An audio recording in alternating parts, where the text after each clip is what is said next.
So let me know if this story sounds familiar. I'll never forget, I was on a plane to Vegas sitting in a window seat. The man next to me was wearing the worst cologne I've ever smelled. I have no idea what it was, but it projected like crazy. This man smelled like he poured the bottle over his head before boarding. I remember locking eyes with a woman who was sitting a few rows behind me when I boarded. When I got to my hotel, surprisingly, she was checking in and she said to me, "You were on my flight, sitting next to that man with the god-awful cologne on." Yeah, it was that bad. Seriously, have you ever heard of Stockholm Syndrome? These two people developed a bond of trauma by being held captive on an airplane by an oversprayer. Well, straight up, gents, I'll say it. There are some fragrances out there that can be easily oversprayed and will choke people out. So now at this point, you may be asking, which fragrance was the culprit? Common fragrances that are often described as repulsive include Dior Sauvage, Jean Paul Gaultier's Le Male, most fragrances by Paco Rabanne, but especially the 1 Million line and the Invictus line.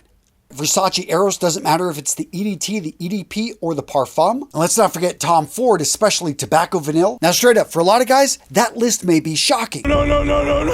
And the reason being is that all of those fragrances are oftentimes on the list of top 10 fragrances for men to wear. So how can the same fragrance be both repulsive and attractive? Well, the answer, gentlemen, lies in understanding the 7 factors that affect the way your olfactory system perceives scent. But before I reveal those 7 factors, gents, I want to introduce you to today's sponsor, MaxAroma. Now, gents, all the fragrances you're seeing in today's video, you can grab over on their website to include niche fragrances. Seriously, if you want to get your hands on niche fragrances that nobody else is going to be wearing and you can't find at box stores, or if you want to check out the internet's best selection of niche fragrance sample kits, MaxAroma is the place for you. In fact, it was MaxAroma that recently introduced me to the house of Algaharba, and I don't know if I said that correctly, but I do love these fragrances. They're absolutely beautiful. Right here, I've got Ottoman Treasure. And right here, I got their best-selling King of Flowers. And if that sounds too heavy, you want more of a summer fragrance, but one that's gonna last, check out Bergamasque by Ortho Parisi. This fragrance is a really beautiful citrus talk, but with the sand oval in it, it is gonna last all day. And for a fragrance nobody else is gonna be wearing, check out M. McCaleb's Desire Tonic. Again, this fragrance you are not gonna find at a box store. This is a niche perfume coming out of France. And if you're into this type of fragrance, you want the higher end stuff, again,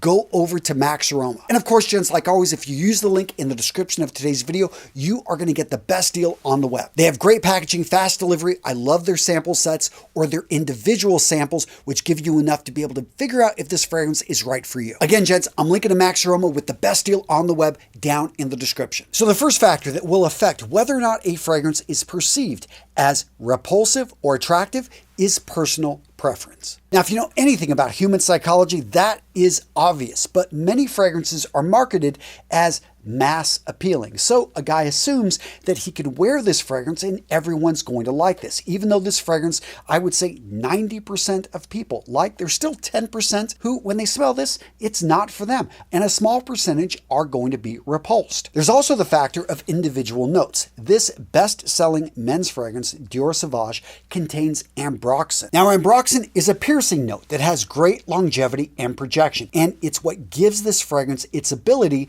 to make the wearer stand out. However, like many things in life, that's a double-edged sword, because some people smell this and a guy oversprays it and it's just too much for them. Still, there are other fragrances, especially a lot of older fragrances, which have animalistic notes. Some people absolutely love them, but again, that double-edged sword. When some people love something, you also got on the opposite side people that absolutely hate it, especially when it is oversprayed. And that takes me to the next point, intensity. I've got 2 gold bottles right here. But these fragrances, when it comes to intensity, could not be farther apart. Now, Millesime Imperial by the House of Creed. This one is notorious for being a faint scent. People say all the time, you can't overspray this fragrance.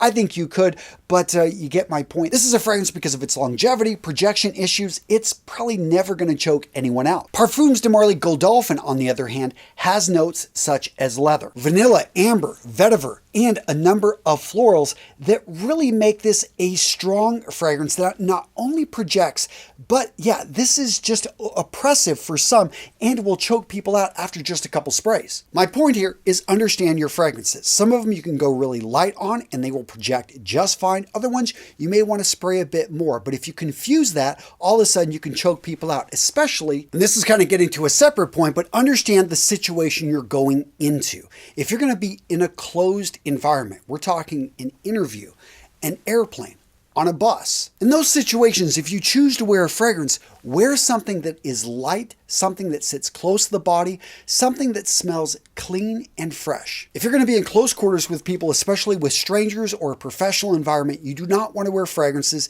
that will choke people out. Spicebomb, as the name implies. This fragrance is pretty much a bomb of spices and vanilla. I love it for the holiday season in cold weather when I'm going out with my wife. But yeah, this fragrance is not one to wear on an airplane unless you spray it on the skin and it's got 2 layers on it and you only sprayed maybe once. The same thing with strong, heavier notes, maybe the leathers, the animalics, anything that's a gourmand. If nothing else, remember the advice, it's better for a fragrance to be discovered when someone comes up close than for you to walk into a room and announce yourself with your scent, which I will admit is a rule I don't always follow. Remember, here at Real Men Real Style, I try to give you guidelines to get started with. But once you understand the rule, you can actually bend it. You can break it because there's nothing wrong with having a signature scent. But what I'm wanting you to be is aware of others and to actually be respectful, especially when people you don't know are trapped in a small car with you. That being said, all the rules I've just talked about seem to sometimes get thrown out the window whenever you find yourself in certain societal situations or certain cultures. If any of you guys have traveled to the Middle East, if any of you guys are from India, you know that over there, fragrances, like, you are bombarded with fragrance. It is a huge part of the culture. Here in the US, if you're down in Miami or if you're at a Latin party, you can bet there's going to be a lot of guys there drowning themselves in fragrance. Now, in these situations, wearing a lot of fragrance is perfectly fine because it's accepted by the group or is a cultural norm. Now, for this next point, let's talk about the issue. Why does anyone in their right mind think that they need to put on more than 1 to 2 sprays of fragrance ever? You've got that friend and he starts off with 5 to 10 sprays and then a couple hours later he's putting on another 5 to 10 sprays. All right, so here's the deal. First up, there are some fragrances that, despite being expensive, are weak as so people put on a lot of it because they're like, hey, if I paid all this money, I want to be able to smell it. But even fragrances that have great projection are great value, you're going to find a lot of people are still overspraying it because of something known as olfactory fatigue. So olfactory fatigue is actually a defense system developed by the human body that allows us to basically repress the smells that are present after about 10 to 15 minutes so we can pick up new odors that come in. I mean, I can think of tons of instances in how incredibly useful that would be. The smell of smoke doesn't overpower the sweet smell of meat caramelizing. All right, you're not going to miss out on a meal. You will survive. But unfortunately, what this does to even oversprayers is when they put on all this fragrance, they can't smell it after 15 minutes. And they think, oh, I can't smell my fragrance, I'm going out, or I just want to smell good, and they reapply. Again, with some fragrances, it's not too much of an issue. But if they project, if they are strong, if they're a bit oppressive, then all of a sudden we start choking people out and it becomes repulsive. Now, what about chemical sensitivities and allergies? Fortunately for me, I don't seem to have any, but I know there are people out there that are super sensitive to any type of fragrance. That being said, there's fragrance in almost anything out there. So again, if you're going to be around people, just always remember not to overpower. You don't want to put anyone in a bad situation. And if you ever do, just remove yourself from the situation. It's not worth the effort to, just simply try to be respectful to people. Now, this next point is perhaps the one I find most interesting, and strangely enough, most guys don't even understand this, and that is the psychological association with certain fragrances. Basically, people have accidentally conditioned themselves to feel a certain way when they smell certain scents. Example, there are many women out there that associate polo green with their father. A lot of guys associate this smell with an old school locker room at a country club. Perhaps you've got a go-to fragrance that you have used for years, and every time you put it on, that bright, clean opening just simply makes you feel better. That right there, gentlemen, is what's known as scent conditioning. And if you're curious, you want to learn more about how to actually condition yourself to feel more courageous, more honorable, more committed to your goals by simply wearing great fragrances that are going to get you compliments. Gents, check out what we're doing over at Mission Fragrances. I'll link to that website as well in the description below. All right, gents, so what video to watch next? How about how not to apply fragrances. We talked about fragrances and how they can make you smell repulsive. In this video, I talked specifically about how not to apply them so that, you don't get kicked off the airplane. Not a good thing, especially right in the middle of the flight. Learn how to apply fragrance correctly. I got you covered in this video right here.